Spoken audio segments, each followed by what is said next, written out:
بسم اللہ والصلاۃ والسلام علی رسول اللہ صلی اللہ علیہ وآلہ وسلم۔ لاکھوں کروڑوں درود محمد اور آل محمد پر کہ جن کے صدقے اور وسیلے سے اللہ پاک نے ہم پر اپنی بے پناہ عنایات جاری رکھی ہوئی ہیں۔ معزز سامعین کرام، السلام علیکم۔ اللہ تعالیٰ میرے مرشد کریم محمد محتشم صاحب دامت برکاتہم کا سایہ ہمارے سروں پر یوں ہی قائم و دائم رکھے، اور آپ کو ہماری طرف سے جزائے خیر کثیر عطا فرمائے کہ آپ کی بدولت ہمارے دلوں میں محمد اور آل محمد صلی اللہ علیہ وآلہ وسلم کی محبت معجزن ہوئی، اور یہ میرے مرشد کی نگاہ کرم ہی ہے کہ میرے قلم سے وسیلہ فاطمہ سلام اللہ علیہا جیسی جلیل القدر تحریر وجود میں آئی۔ وسیلہ فاطمہ سلام اللہ علیہا کے بعد ہدیہ نفیسہ خاتون سلام اللہ علیہا کی منت پر ایک مفصل کتابچہ تحریر ہوا، اور اب اس وقت طبیبہ اہل بیت کے نام سے ایک کتابچہ تحریر ہونے جا رہا ہے، جس کے مختصر سے واقعات آپ احباب کے سامنے رکھنا چاہوں گا۔ لیکن سب سے پہلے طبیبہ اہل بیت کے فضائل و مناقب کا مختصر سا ذکر کرتا چلوں، آپ کے دل میں بھی محبت معجزن ہو۔ آپ کا نام سیدہ شریفہ بنت امام حسن مجتبیٰ علیہ السلام ہے۔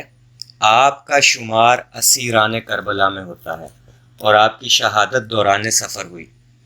بی بی سیدہ شریفہ امام حسن مجتبیٰ رضی اللہ تعالی عنہ کی دختر ہیں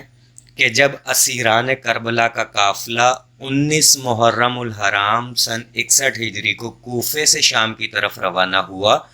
تو ہلا کے مقام پر آپ کے اونٹ کو تازیانہ مارا گیا،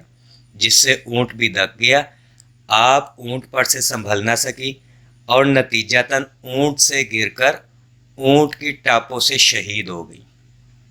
تو امام زین العابدین رضی اللہ تعالی عنہ نے آپ کو وہیں پر دفن کیا۔ شہادت کے وقت آپ کا ظاہری سن 14 برس تھا۔ اس میں اختلاف بھی ہے، بعض جگہ 10 برس اور بعض جگہ 12 برس بھی لکھا ہوا ہے، لیکن اتفاق 14 برس پر ہے۔ اور آپ کا روزہ مبارک لا علاج مریضوں کی شفا گاہ ہے، ایسے لا علاج مریض جنہیں ڈاکٹرز نے مکمل طور پر جواب دے دیا ہو، تو آپ کے روزہ مبارک پر آپ کے توسل سے لا علاج مریضوں کو آج بھی شفا نصیب ہوتی ہے۔ آپ کی مرکز مطہرہ کرامات علویہ کا ایک زندہ معجزہ ہے۔ آپ کے القابات میں کریمہ اہل بیت، طبیبہ اہل بیت اور طبیبہ معلولین مشہور ہیں۔ علماء فرماتے ہیں کہ جس شخص کو ڈاکٹرز نے جواب دے دیا ہو، یعنی اس کی بیماری کا کوئی علاج نہ ہو، یا جیسے کہتے ہیں کہ آخری سٹیج ہے اور بندہ مرنے کے قریب ہے، تو علماء فرماتے ہیں کہ جو شخص بی بی جان سیدہ شریفہ سلام اللہ علیہا کا توسل اختیار کرتا ہے تو اللہ تعالیٰ اس کو شفائے کاملہ نصیب فرماتے ہیں۔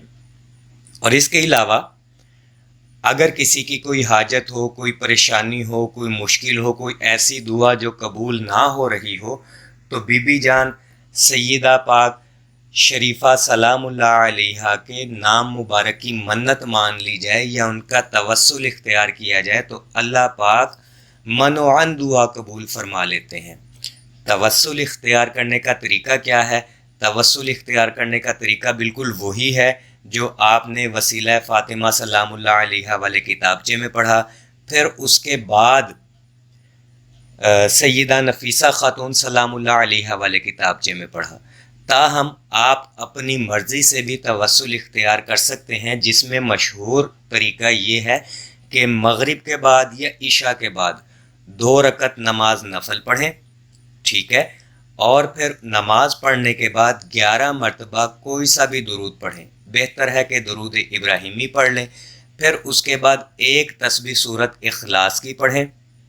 یعنی قل هو اللہ احد، یہ صورت ایک تسبیح یعنی 100 مرتبہ پڑھیں، اور اس کے بعد 11 مرتبہ پھر درود پاک پڑھ کر یہ جو کچھ آپ نے پڑھا ہے اس کا جو ثواب ہے وہ بی بی جان سیدہ شریفہ سلام اللہ علیہ کی روح مبارکہ کو ہدیہ کرے اور اللہ تعالیٰ سے دعا کرے کہ بی بی جان کے وسیلے سے میری اس دعا کو قبول کر لیا جائے یا مجھے اس بیماری سے شفا عطا کر دی جائے۔ ہزارہ کے قریب آپ میں سے اگر کسی نے بی بی جان سیدہ پاک شریفہ سلام اللہ علیہ کے روضہ مبارک کی زیارت کی ہے تو وہاں آپ نے دیکھا ہوگا کہ ہزاروں کی تعداد میں، بلکہ میں یوں کہوں گا لا تعداد، آپ گن نہیں سکتے اتنے بینرز لگے ہوئے ہیں۔ وہ بینرز کیا ہیں؟ جب بھی کوئی شخص بی بی جان کے توسل سے دعا مانگتا ہے اور اس کی دعا قبول ہو جاتی ہے تو پھر وہ وہاں ایک بینر لگا دیتا ہے کہ میری یہ حاجت تھی، میں نے بی بی جان سلام اللہ علیہ کا توسل اختیار کیا تو اللہ تعالیٰ نے میری اس حاجت کو قبول فرما لیا۔ اور یہ ایک زندہ معجزہ ہے، زندہ کرامت ہے، اہل بیت کی سخاوتوں کا زندہ منہ بولتا ثبوت ہے۔ کون اہل بیت؟ یہ وہی اہل بیت ہے کہ جن کے دروازے پر سائل جاتا تھا، ہاتھ میں روٹی کا ٹکڑا منہ میں جانے کے لیے تیار ہوتا تھا، سائل صدا لگاتا تھا تو نبی علیہ الصلاۃ والسلام کا وہ مقدس ترین باغ جسے ہم اہل بیت بھی کہتے ہیں، وہ اپنی روٹی اٹھا کر سائل کو دے دیا کرتا تھا۔ خود بھوکے رہ لیتے تھے لیکن سائل کا پیٹ بھرتے تھے۔ وہ اہل بیت کہ جن کے دروازے سے کبھی کوئی خالی نہیں گیا، اور چاہے کوئی کسی بھی مسلک سے کسی بھی فرقے سے تعلق رکھتا ہو، سب کے سب اہل بیت کے وسیلے کو جائز مانتے ہیں۔ تو آپ کی کوئی بھی حاجت ہو، کوئی بھی دعا ہو، کسی بھی قسم کا کوئی مسئلہ ہو تو بی بی جان سیدہ شریفہ سلام اللہ علیہ کا توسل اختیار کرے، یعنی بی بی جان کے وسیلے سے اللہ تعالیٰ سے دعا مانگے، انشاءاللہ العزیز آپ کی دعا کو منوعاً یعنی جیسے آپ مانگ رہے ہیں ویسے ہی قبول کر لیا جائے گا۔ دعا گو ہوں کہ اللہ پاک ہم سب کو کثرت سے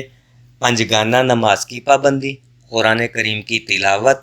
درود شریف اور استغفار کی کثرت اور اہل بیت سے محبت کرنے کی اور اہل بیت سے محبت کو عام کرنے کی توفیق عطا فرمائے۔ انشاءاللہ جلد ہی